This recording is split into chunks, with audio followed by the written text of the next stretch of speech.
Hey guys, this is Stacy from EatTheBite.com, and today I've got a special treat for you with my brined, bone-in, center-cut pork chops on the grill with a fantastic warm plum compote. Let me show you how to make it. I'm going to brine some pork chops, so first I've got a pot with water that I'll add salt and some brown sugar to. I'm going to heat this on the stove top until it comes to a simmer. Then once it's simmered, I'll take it off the heat. Give it a stir to make sure the salt and sugar are dissolved.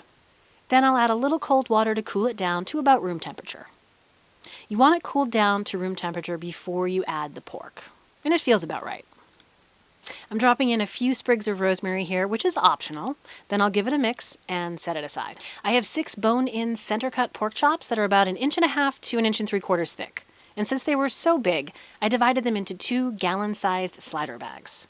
I put 3 chops in one bag and then 3 in the other bag.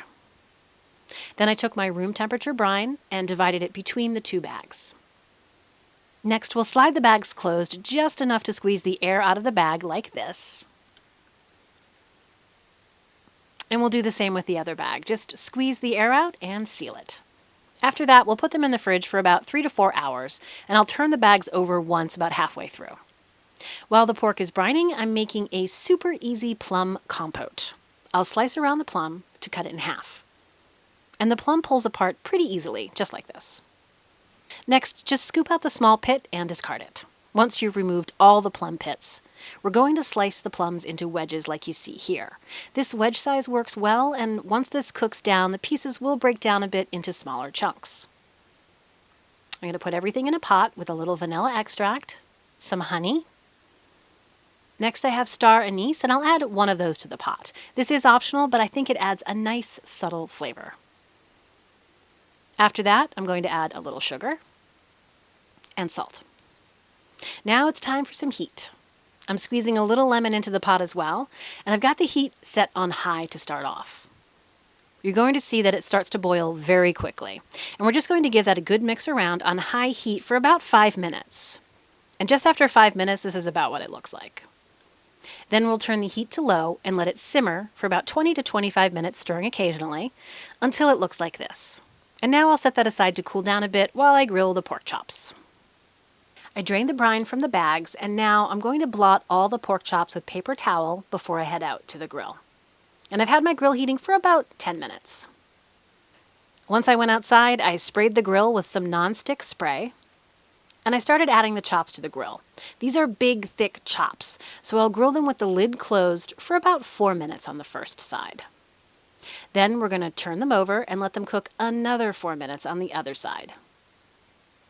Next, we need to finish cooking the chops with indirect heat by moving them to the upper level and letting them bake with the lid down for another 10 to 12 minutes. Everyone's grill is different.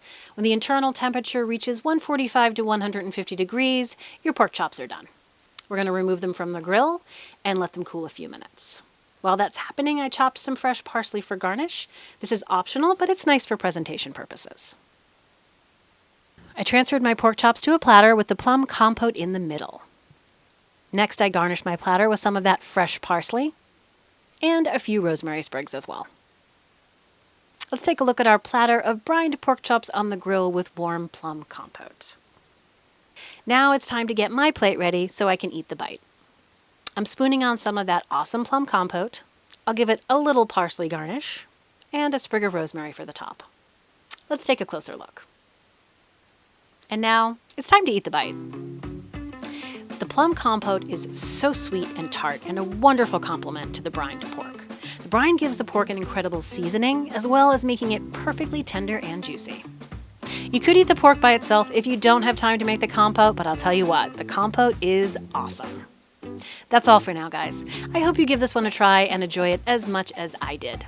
As always, you'll find this and all the printable recipes over on my website at eatthebite.com. Thanks for watching, and we'll see you next time.